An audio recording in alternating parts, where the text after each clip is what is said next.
smartphone screen reads Saturday, February 15th, 7:45 a.m. She frowns, slips it into the pocket of her jeans, and shivers irritably from the morning chill, against which her company-branded polyester blend jacket does little to protect her. Her new underling is late. The cigarette goes out in a fizzle as Iris presses it into some collected rainwater at the top of a trash bin, then walks inside, introduces herself to the clerk, and asks to be taken to the server room, where she will spend most of her day preparing the application server with all the software it needs before spending a few hours performing on-site unit testing. It's nice and warm inside, especially near the server rack, so she pulls a cart over to it and sets her laptop on it, and takes off her jacket to reveal a black conveyor coatee. In a few minutes, she's connected to the server via remote desktop. The .NET framework installs quickly, so she has little to do but wait while SQL Server and RS Logics are downloaded. Thus enter, preceded by the aromas of espresso, perfume, and stress, Karen, whom Iris will later learn is the personnel supervisor, a woman in her late 30s with makeup caked on in a clear and futile desperation to stay young and attractive, and an expression as if she had just smelled something slightly unpleasant. It is, apparently, her resting face, as upon seeing Iris, that expression contorts even further in outrage. "What are you doing in here?" she demands. "You're supposed to be out on the floor with the others, installing our system." "That's what I'm doing," explains Iris placatingly as she extends a hand. "I'm Iris, senior software developer at Conveyor Co., and I'm here to install the control software." "No, you're not." Karen's interjection slices Iris's explanation like Japanese sushi knife through a sheet of paper. "You're a lazy worker, and you thought you could slack off in the server room and no one would know. I know who the programmer is, and he's a man. Women aren't smart enough for that kind of work anyway. You're a technician, which means you do what the men in engineering say." It is at this point that Iris decides Karen's behavior warrants retaliation. But when she opens her mouth, struggling to bite back both a scathing, sarcastic retort, and instead choosing to ask Karen to let her talk to site manager to sort the whole thing out, Karen strikes again. "On top of that, you don't have a vest or a hard hat. If you were working for us, you'd be fired on the spot. I want you off the site now."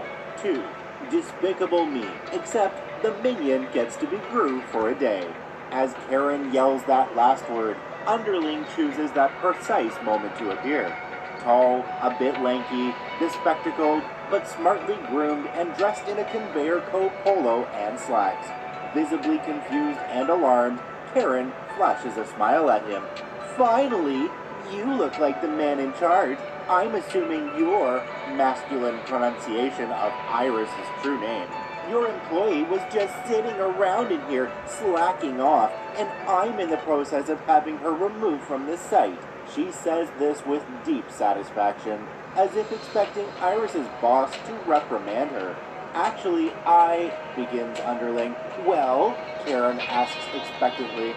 Silence reigns for all of 10 long, awkward seconds.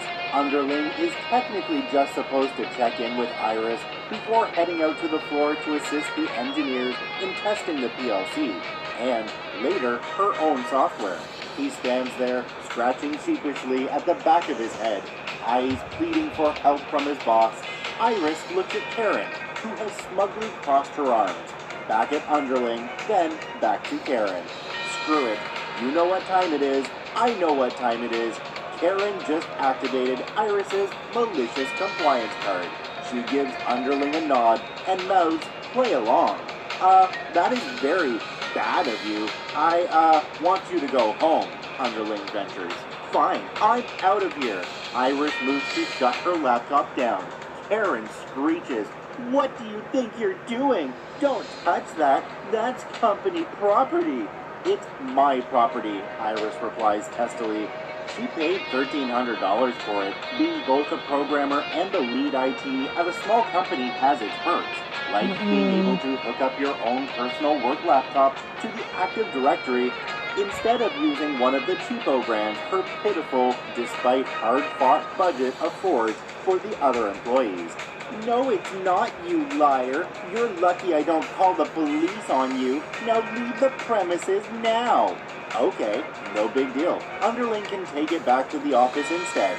Karen continues, voice barely below a shout, about how tomorrow morning I will be in very important meeting with your bosses, and I'm gonna tell them everything, and I'm gonna watch them fire you. And so on and so forth. Iris has stopped listening as that voice follows her back out to her car, accompanied by underlings unsure and absurdly hilarious, and, don't come back? Iris is not fazed. Sure, she has some choice words for the woman, most of which start with B or C and end with itch or unt, respectively, but she knows exactly what is going to happen tomorrow. The thought gives her no small amount of vicious, petty glee. It's a plan which would not have worked were the following not true. A. Karen has only ever been included in group emails with her, never conference calls. B. Karen holds certain opinions about the differences between men and women and what sort of jobs they belong in. C.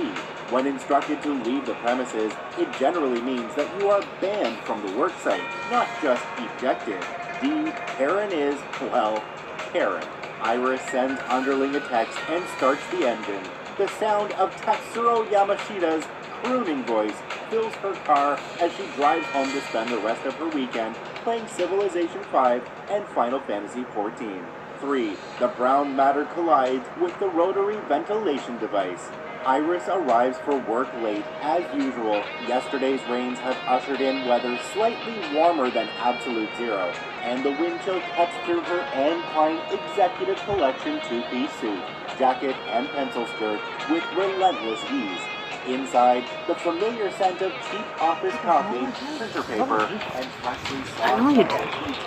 Underling has, as instructed, dutifully returned her laptop and its bag to her desk. He also, according to a post-it note, installed the software packages Iris has left downloading, then updated Ops Manager on the situation. Good underling.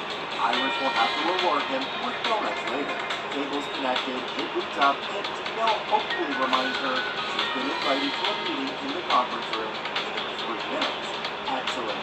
She decides to wait outside the conference room for about 8 minutes and let Karen dig herself into a hole, with Site Manager in attendance. All according to Kaikaku. Translator's note, Kaikaku means plan, not according to Kaikaku is the presence of which both VP of something or other. It doesn't matter though.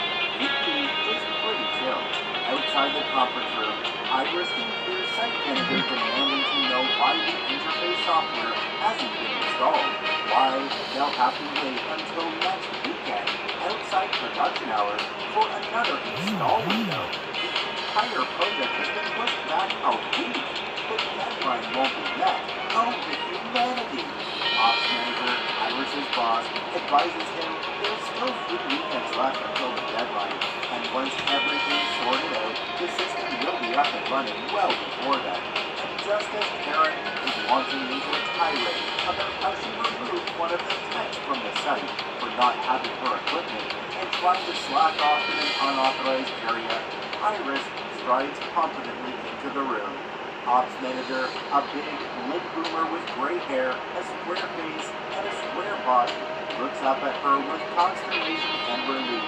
Hey Iris, you're late, he says amicably in his Thousand Lakes accent. Site Manager, Karen, VP, this is Iris, our senior IT and software developer.